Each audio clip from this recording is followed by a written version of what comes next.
Not long ago, America watched horrified as a compound full of armed religious fanatics burned to the ground.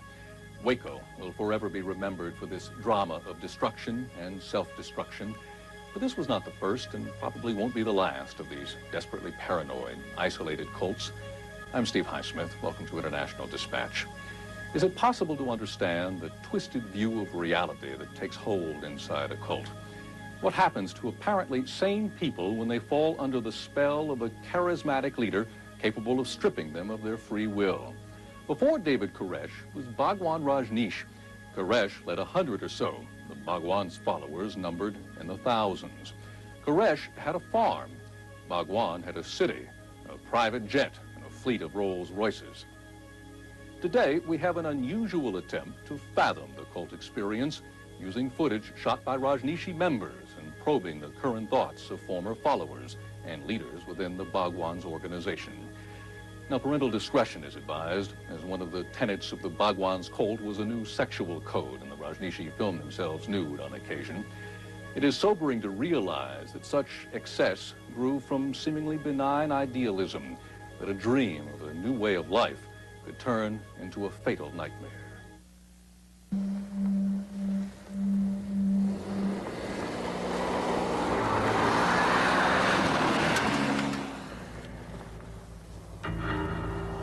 "200 miles from America's Pacific coast, buried deep in the mountains, is a place unique in American criminal history. Visitors are not welcomed here. Few try.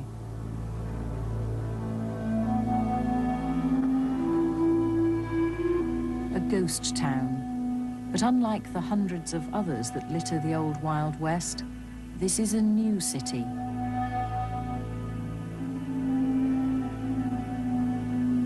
"12 years ago, 2 English women gave up everything they owned to help build this city. For them and thousands like them, it was a dream, the place they'd spend the rest of their lives. Today, back home in England, Sally Croft and Susan Hagan face extradition and life imprisonment in an American jail for conspiracy to murder, their lives wrecked by their involvement with a compelling religious cult.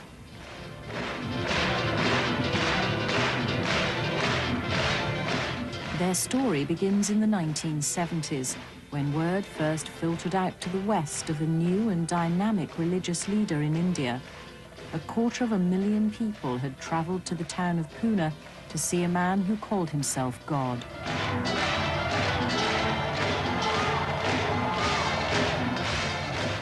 Bhagwan Shree Rajneesh mixed Eastern mysticism and Western psychotherapy with a large measure of showmanship. To those willing to seek enlightenment through him, anything imaginable was available. Intimacies of the mind and body never before experienced, sex with unlimited partners. Past and future were abolished. The only time was now.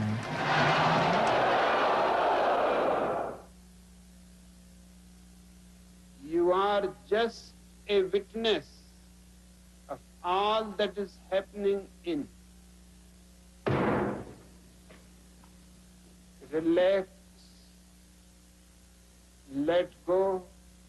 Rajneesh used every technique, including hypnosis, to bypass his disciples' conscious defenses. You are not the mind. But this isn't a story of a weird cult preying on gullible and vulnerable people. Those who were drawn were, in the main, wealthy and well-educated Westerners. High achievers like Sally Croft, who felt the need to escape from their seemingly empty lives. Sally was a chartered accountant working in London. She went to India on holiday and ended up as Bhagwan's chief financial advisor. It was a wonderful atmosphere. It was wonderful that it was not a society that was geared to money. Something was more important than just making as much money as possible, having a bigger house, having a bigger car, all of the things that I felt totally uncomfortable with in living in London at that time. It spoke to me of another set of values that made better sense to me.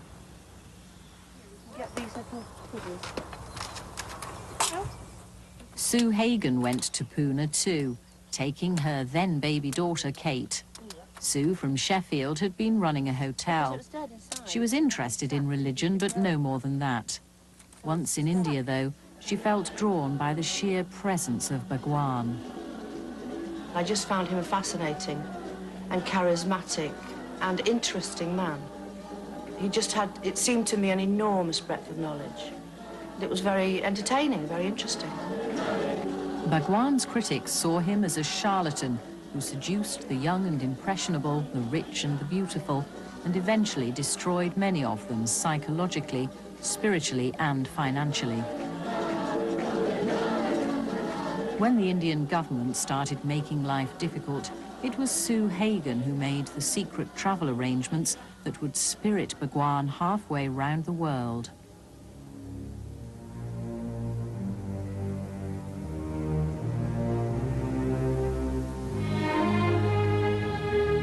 Oregon, on the west coast of America. This was to be Bhagwan's new home. 200 square miles of mountains and sagebrush canyons, the size of London. Here he would build a mountain kingdom, the city of Rajneeshpuram.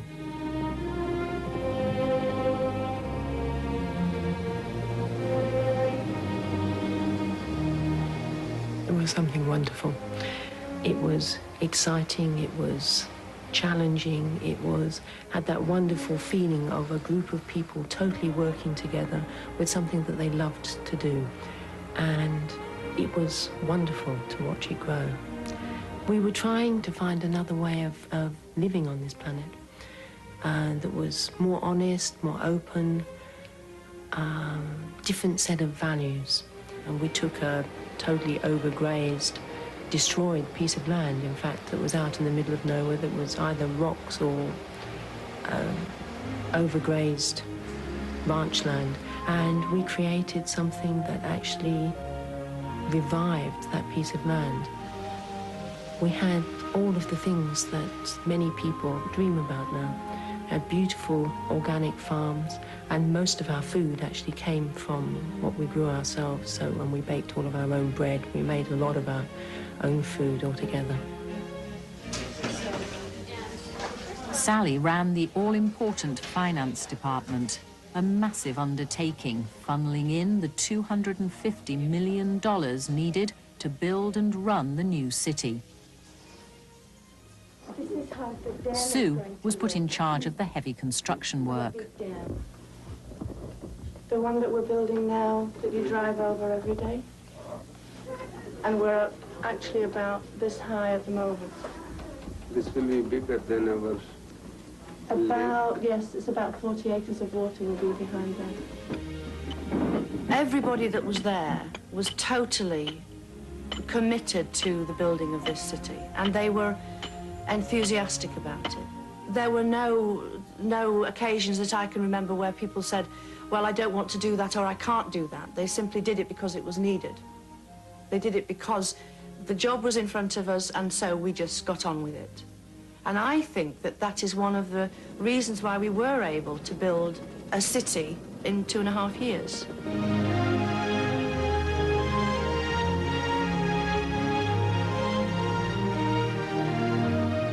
I was extraordinarily happy.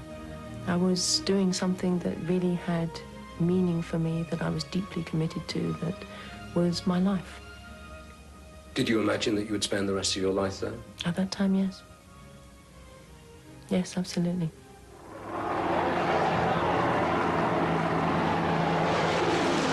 By now, tens of thousands of disciples from all over the world were streaming into this exciting alternative city, Nirvana in the mountains, a non-stop circus with Bhagwan as the ringmaster.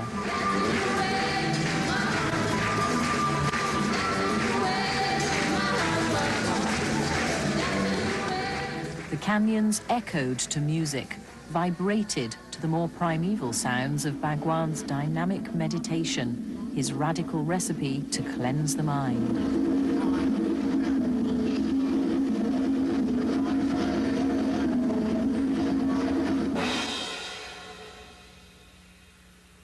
We felt we were an immensely important experiment on this planet, and we perceived that the society outside us was in the process of destroying each other and the planet. War, violence, street crime, drugs, AIDS. We were the only AIDS-aware community on the planet at that time. And so we perceived that we were a hope for the planet, perhaps the most important hope for the transformation of the planet from fear to love, and that the insanity of the planet surrounded us and attacked us. I think it was totally naive on our parts to believe that we could actually build this extraordinary community that was not only spiritually based, but in many ways was a social experiment. And to believe that we could do that, and that we could live separate from the world, and nobody needed to bother about us because it was perfectly fine. We were doing our thing and just leave us be. Totally naive assumption, particularly in America. Bhagwan, somewhat unwisely, had decreed his pleasure dome in straight-laced Christian country. Oregon's cattlemen didn't like what they saw at all. The conservative redneck population hated those people. The people of Eastern Oregon, especially in this particular area, ranchers, very politically conservative, very socially and religiously conservative, they would and did, I think, dislike them on sight. Their attitude was understandable, but no more justified than people in a white neighborhood not liking the black man who moves into the neighborhood. These people were basically amoral people who could not or would not conform to the mores of our society and indeed to the laws of our society. And they had it in their mind that they were going to establish a commune where they would have unlimited freedom. Many of these people were totally spoiled. They'd never really had to work for a living. They'd come from very wealthy backgrounds. They'd been pampered, they'd been educated, and many of them had several degrees.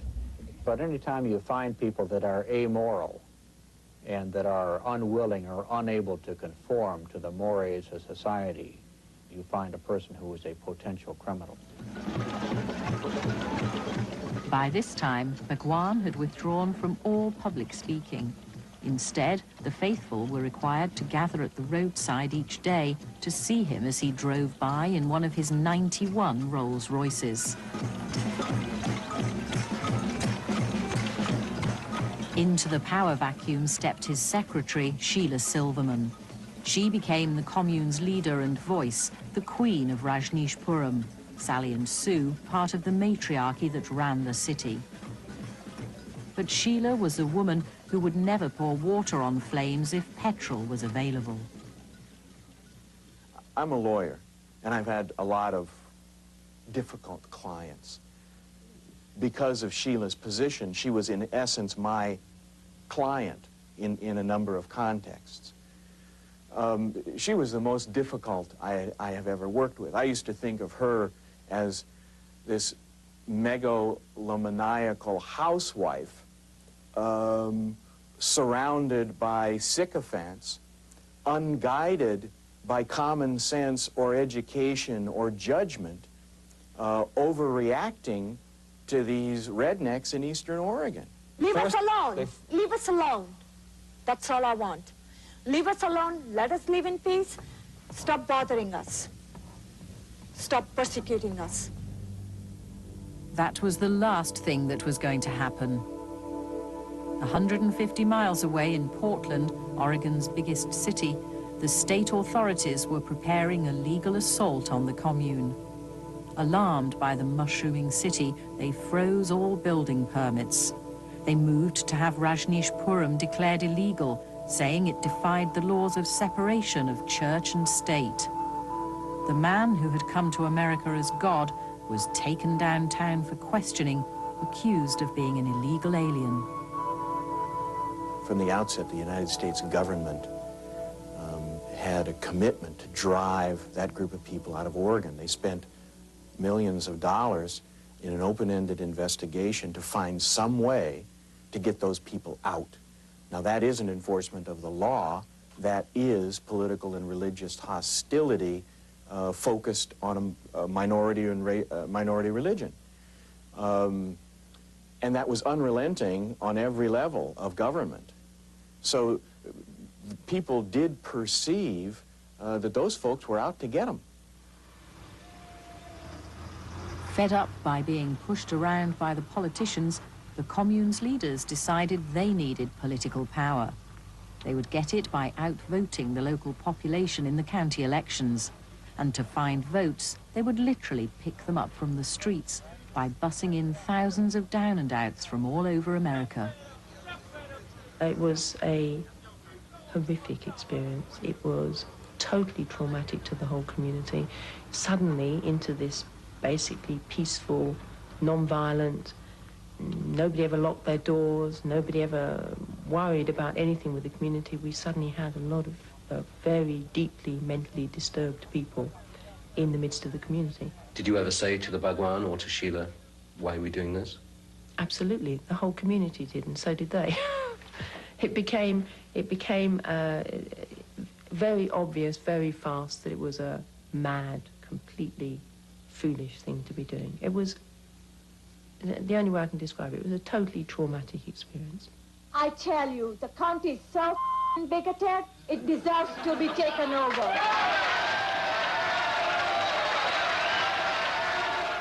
It was to end in disaster.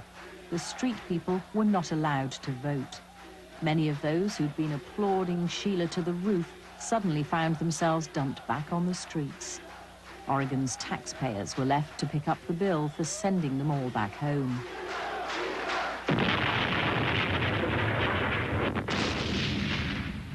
The acrimonious legal wrangling became war. A bomb in the Rajneesh's own hotel in Portland. It was cathartic, no matter that the only person injured was the bomber himself, a fundamentalist Christian zealot. From that moment, everything changed. Ready on the right? Ready on the left? The irony was that a peace-loving, spiritual community which had sought escape from a violent world now bristled with guns.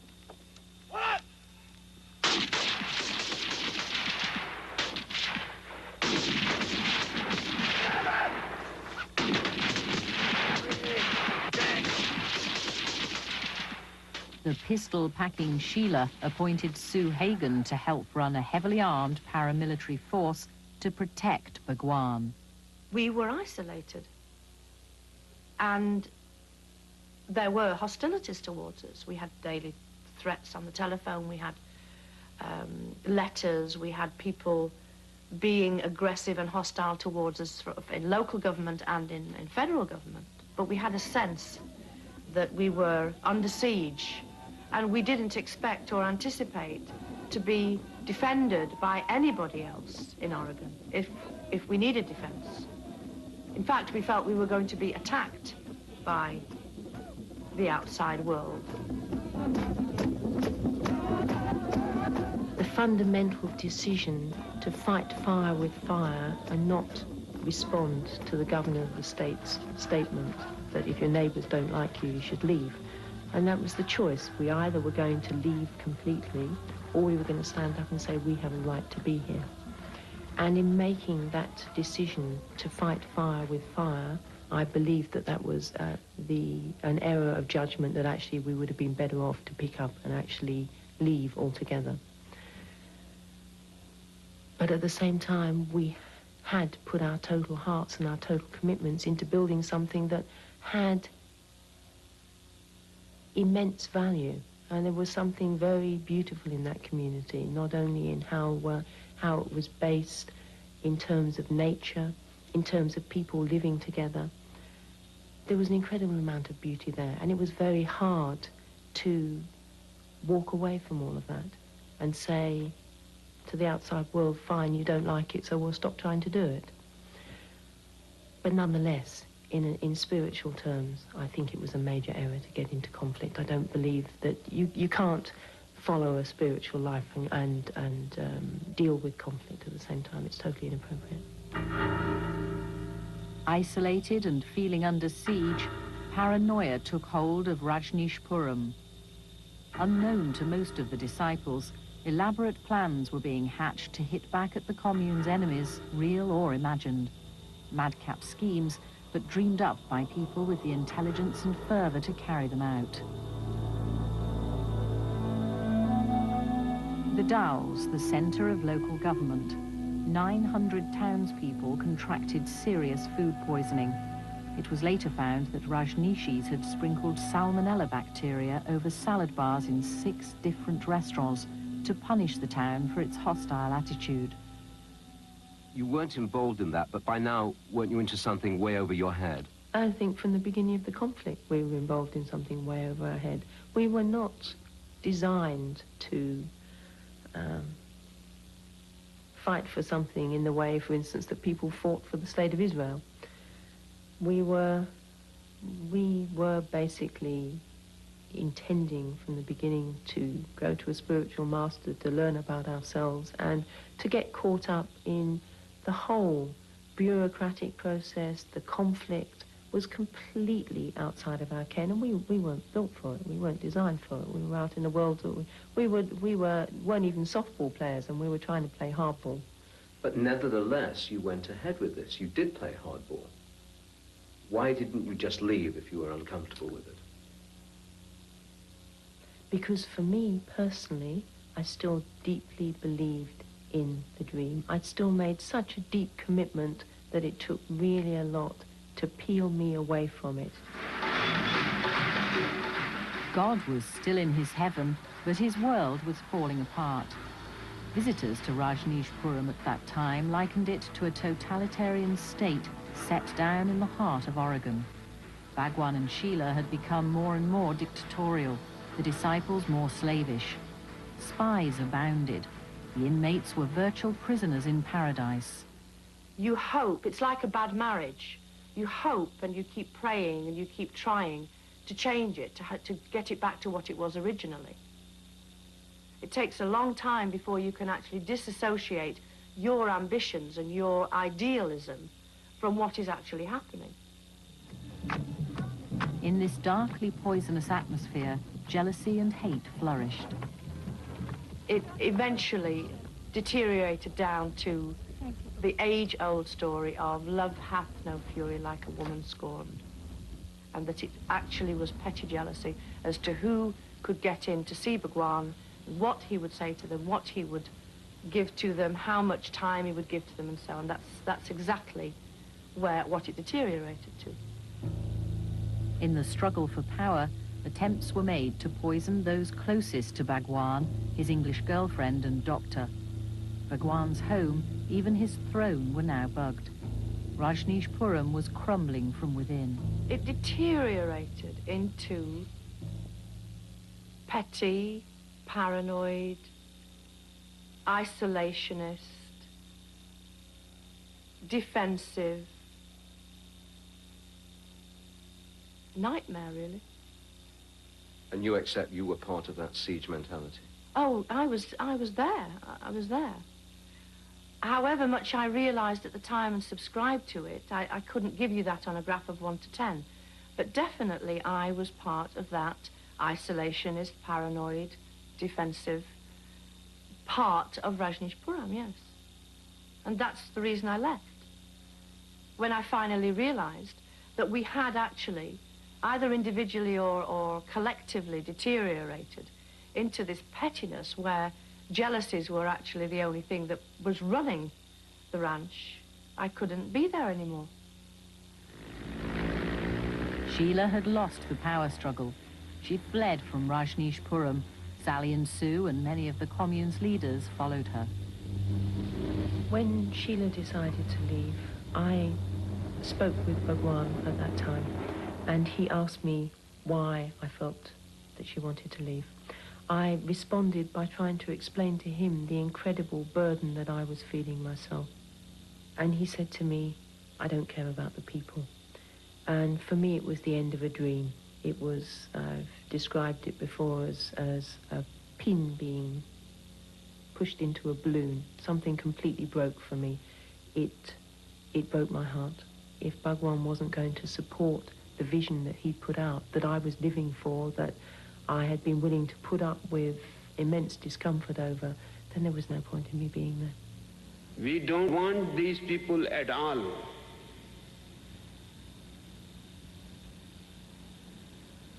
So simply pack your luggage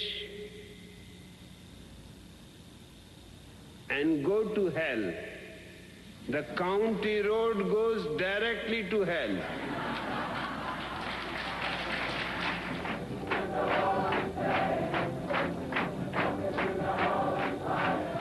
Bhagwan ordered the departed leader's clothes and personal possessions burned.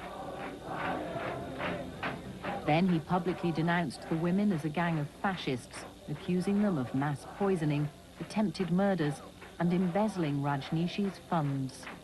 I mean, Bhagwan basically set a huge fire, which turned out to destroy the community and not just us. But he's no question in my mind that he used us, describing us as these terrible people, and we were the reason why everything was wrong, and we were the reason why there was any conflict with the outside world. Bhagwan had played straight into the government's hands.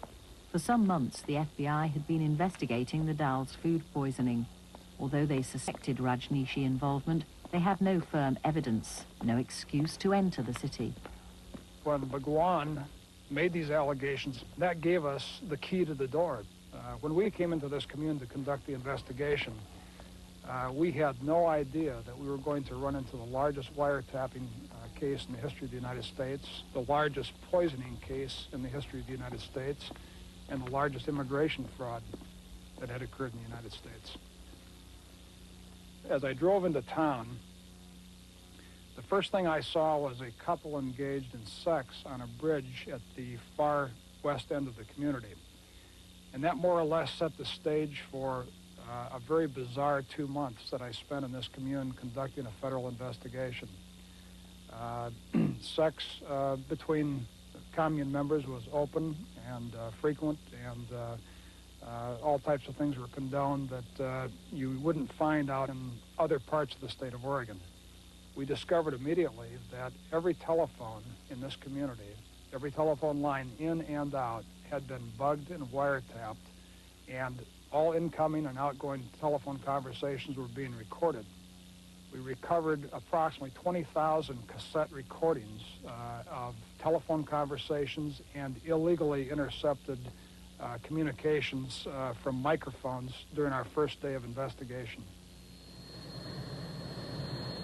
As the government agencies squabbled amongst themselves about whether they should arrest Bhagwan, a small private jet left Rajneeshpuram.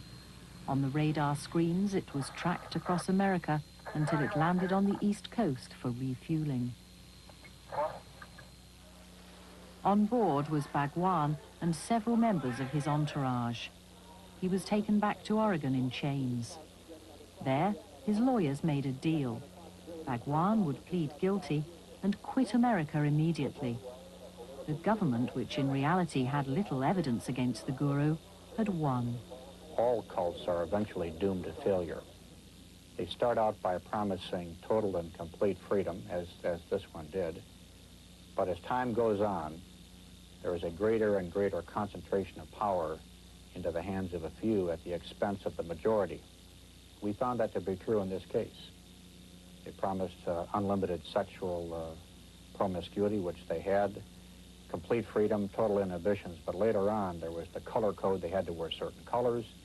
They had to conform their conduct to certain standards of the commune, worship the Rajneesh in a certain way. They had to work certain periods of time. There were travel restrictions. All of their incoming and outgoing telephone calls were wiretapped and recorded. They were spied upon. There were elaborate series of escape tunnels for those that were in the power structure. And as I indicated earlier, there was an accumulation of power into the hands of a few, a greater degree of paranoia. And eventually the thing collapsed, not from the outside, but from within. Another Rolls-Royce, another city. In no time at all, Bhagwan was back in business, back where he started out from, in Pune, India. still a magnet for thousands of followers. That was a man of incalculable evil. You could feel the evil around him, and I speak not only for myself, but virtually everybody who had any contact with him or with the ranch. There's a feeling, an aura of evil that surrounded Rajneesh and the commune.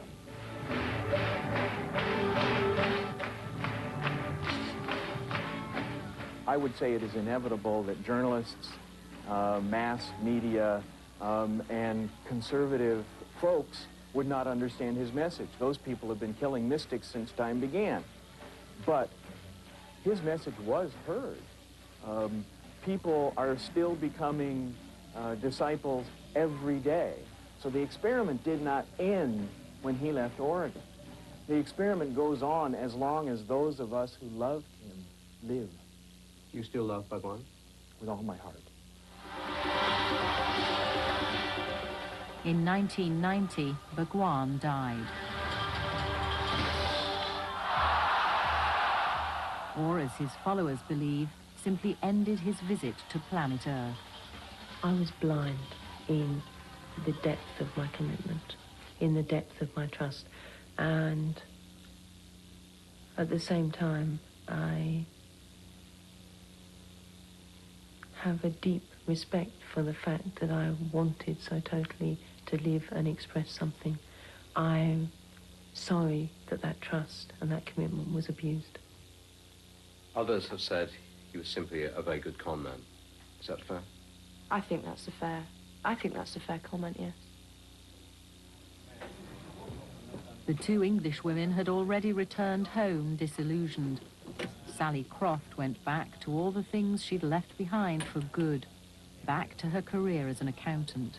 Well, you know, the Kazakhs are actually saying that they're intending... She became a consultant to Western executives seeking to do business in the newly emerging countries of Eastern Europe. They're obviously going to change the hard currency regulations, but it is going to really affect them. Now, you just relax. I'm going to start on your arms, and then I'll do the fronts of your legs. Okay. And then I'll ask you to turn over. Sue Hagan became an aromatherapist in Hertfordshire, working extensively with AIDS patients. Until one day in 1991... The doorbell rang, and I thought it was the milkman, so I went down and opened the door to 4 or 5 policemen who asked me if I was Susan Hagan, and I said, yes, I am, and they said, we're here to charge you, to arrest you. And I said, what for? And they said, well, I said, why are you arresting me? And they said, we have a charge here against you from the United States government. And I said, what's the charge? And they said, conspiracy to murder the U.S. attorney. The policemen who arrested me told me that they have never seen anybody in such shock in the 25 years they've been policemen. They were afraid I was going to collapse. I was absolutely horrified. The FBI say they uncovered a plot to kill the U.S. Attorney Charles Turner, an arch enemy of the commune. 4 accused Rajneeshis say that Sally and Sue were part of that conspiracy, that they participated at meetings at which the killing had been discussed. The sense I have of what I'm dealing with at the moment is of being sitting in, not just having a black cloud over me, but actually sitting in a black cloud and trying to punch a hole in this kind of mist that surrounds me, because the evidence is not only very, very insubstantial and very little, enough that, in fact, in England it's been said that the prosecution would have never brought the case because it's not substantial enough evidence. But it's also so impossible to fight. It's a horrifying situation to sit in. I spend an awful lot of time thinking what I can possibly do to change this, apart from me saying, I know my truth. But the fact remains that 4 former friends of yours were prepared to tell the FBI under oath that you organized money for the purchase of guns to assassinate what you perceive to be an enemy of the commune. You're absolutely denying you had any knowledge of that? I am absolutely denying it. And you were not aware, as a member of the elite that ran the commune, that there were discussions about murdering enemies of the commune? I am totally unaware of it. Why should 4 separate people under oath, 4 people who were former colleagues of yours, all of them say the same story, that you were aware of this conspiracy to assassinate the US attorney? Because all of them gained something by saying that we were part of the conspiracy. So you're saying they're lying? I am definitely saying they're lying. And that you are telling the truth? Definitely. Well, how can you prove that to a United States court? It's going to be very, very difficult to prove that to a United States What court. evidence do you have of your innocence? My own word. Anything else? Not that I'm aware of. The United States has requested their extradition to stand trial. The women face 20 years in jail. Their appeal has been turned down by the House of Lords, and now their only chance is the Home Secretary.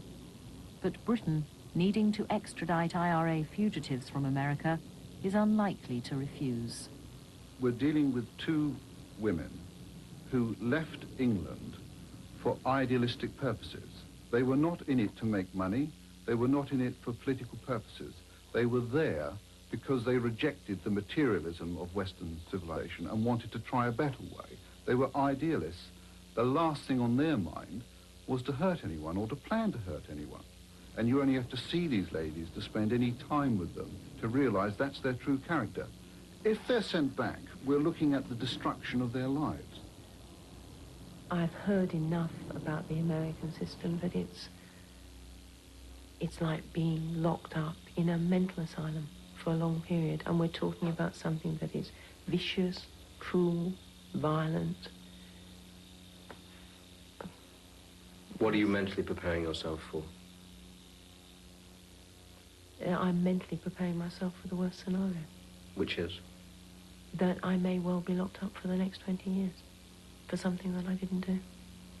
The thought of leaving Kate at this, though she's quite independent, this vulnerable age is heartbreaking. And I don't know, of course, having not been in that situation, how I would be if I didn't have children. But the thought, for example, of being away when she goes to university and being away when she gets married and not being here when she has children and all that kind of thing is pretty awful. And Kate, what do you feel about that prospect?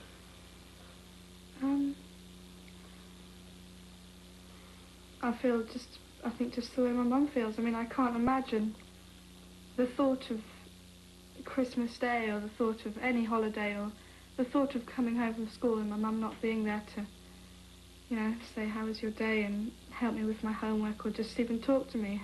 She's my best friend. She helps me. She's my counsellor, actually. And I know that, I mean, she's everything to me. And the thought of losing her is something that frightens me very much. But, this too will pass, no doubt. Life goes on, but... As of early December, Sally Croft and Susan Hagan remain at liberty in Britain pending their appeal of the American request for extradition. There was a great deal of controversy over this case in England. Stay tuned for John Hughes, former editor of Christian Science Monitor and now head of the International Media Studies program at Brigham Young University. He'll be talking with Dr. Doyle Buckwalter, who has spent considerable time in Oregon studying the followers of the Bhagwan. I'm Steve Highsmith. Thanks for watching. Join us again next time for another edition of International Dispatch. The Dispatch, we're fortunate to have with us Professor Doyle Buckwalter of Brigham Young University. He teaches, he's a professor of public administration, but he has a special interest and has done considerable research on some of these religious cults over the years, including the Bhagwan Rajneesh group, where he has visited on a number of occasions and spoken to most of the leading officials there, including some of those we've just seen on this film. Professor Buckwalter, I sort of have the impression that many of these cults start off as a sort of back-to-nature group with rather innocent aspirations and pretensions, and yet in the case of certainly the Rajneesh group. It moves on to paranoia and guns and poisoning people and murder and all kinds of sexual license. How do they develop in this way? Actually, as the group came to the United States in 1981, those who were sent in advance to locate a place actually cited a number of places in the western United States that would be adequate. They needed a large area. When they found the place in Oregon, in a very rural setting, actually it was a ranch termed the Big Muddy, a place where John Wayne had made a film. In that location, the advance word and, in fact, the negotiations with local people said that this was a back-to-nature group and that we expect a commune that will not bother or intrude on any of the neighbors and certainly not affect the lifestyle of the countryside. Was that all flim-flam from the beginning? I mean, were they really an evil group, or did they become evil? They had envisioned literally a utopia, a 100,000 populated city. And they knew that that kind of size of city would have a dramatic impact upon the culture. It'd be a clash of cultures. And so when they came, they were indeed very peaceful. And they didn't envision, I don't think at this point, looking back, even at the time when I was researching, I don't think that they envisioned that there would be violence per se. They assumed that the number they were talking about would simply envelop the countryside and all of those involved without violence. So how did it go bad? Well, pressures from the idea of incorporation. Here was a ranch that was as big as London, and here they were wanting to incorporate and have their own powers. So I think it comes down to the question of wanting powers to run your city. Those were not granted by the county nor the state. Finally, the county did capitulate and allowed them to incorporate. Then, as this movement, the Rajneesh movement, grew, it attracted many thousands of individuals. And the more you attract, the more you want to obtain power. For example, having candidates in the county races and for congressional offices, and having an influence. Some wanted to run for state legislature. So it was very obvious, in order to achieve their objectives, they had to get power. In the acquisition of that power and the opposition to them attaining that power, that's where then they went off the tracks. They went off the tracks. But I know in some of what you've written about this cult, you have said that the people attracted to this group, 85% of them, they were not gullible people. 85% of them were university educated, middle-class folks. I can understand them going for this in the early stages, but as things clearly became so criminal and so out of bounds, how is it that intelligent people like that could stick with it? First of all, these individuals were university faculty. They were planners. University faculty, that's a sobering thought. That is. We were talking about planners of communities, of Portland, other areas, literally walking away from families, leaving jobs, and being attracted down here. Now, there was a lot of attractive incentives, if you will. The free sex that you mentioned, and literally a way to build a community. Now, in the video, you saw them actually constructing. So many of these things were very attractive. I can apply my skills and talents. Now, these were not run-of-the-mill. They were selected for skills and talents. But they came from all walks of life in which talents and skills could be applied to the building of this utopia in the desert. And so, yes, they were very much attracted. They stayed with it because he was a charismatic individual, extraordinary. And it seemed to consume literally individuals as they came in, and pretty soon you saw them bowing down as he would drive his cars around, his infamous cars, and they would literally do anything for this individual. But I'm sort of puzzled. I mean, the corporate jet and as you say, the scores of Rolls Royces, his own lifestyle, wouldn't you have thought that somebody at some stage would have said, there's something little wrong here in River City? As far as his having the money, they were saying they were willing to allow him that particular folly because he was the prophet. His voice, all of his comments were legitimate as far as they were concerned, but allowing him a vice in terms of accumulating money, that didn't bother anybody. What should a decent, straight-laced community do confronted by the arrival and the extraordinary growth of of a cult like this? I think, first of all, you have to ask what is the size of the group.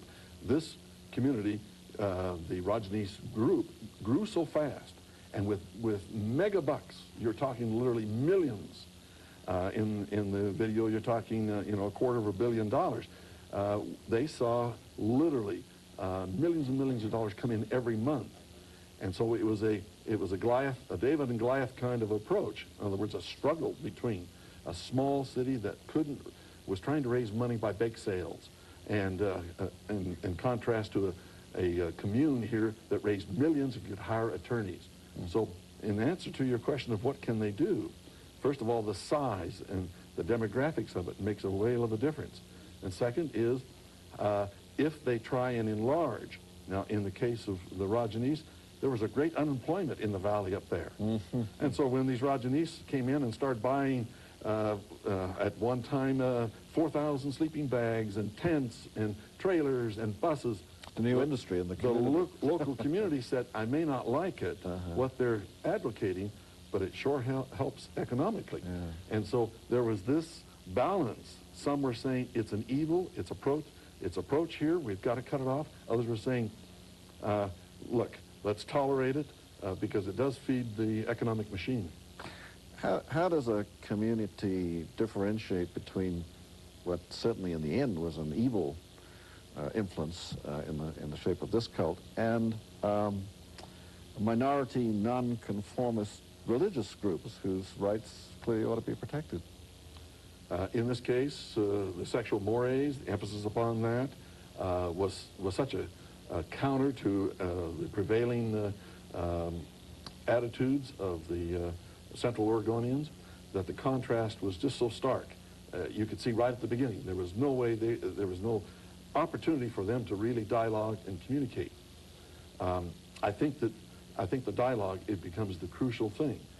They deviated from the original promise that they were going to remain just a small commune, back to earth kind of movement.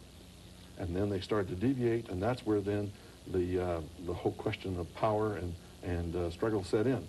As far as a religious organization, if it is by itself and does not threaten economically, does not threaten in terms of the mores, it does not threaten in terms of political power, and that all three of these are present in the Rajneesh case. So if these are not threatening by a religious group, then there is, while there is some getting accustomed to it, there seems to set in an almost an endurance and we'll bear with it kind of attitude. Is it just geography and space that attracts these cults to the United States, or is there something else? We had, of course, the Koresh group in Waco most recently. We have the Rajneesh group. We had Jonestown before that. These people attract people from all over the world, but is there something sort of peculiarly American about... In the beginning, the Rajneesh said, we like the United States because of its freedom. We like Oregon because of its attitude, prevailing attitude toward types of dealing with minorities, very relaxed, willing to accept quite a wide variety of attitudes and expressions of those attitudes. So they settled in Oregon because they had the land, but because also it was a much more relaxed and they were tolerant of, quote, the kinds of attitudes. Yes, I think the United States may be a ripe area because we do tolerate an extraordinary amount of what some may call ambiguity and bizarre or whatever one wants to label that. Are we going to see more of these? Yes. There's about on the average of 25 to 50 merging each year in terms of groups. And these may be related to hate groups, racial kinds of groups that we've seen emerge in the western part of the United States. We'll see many, many more, particularly if the economics become much tighter in this country.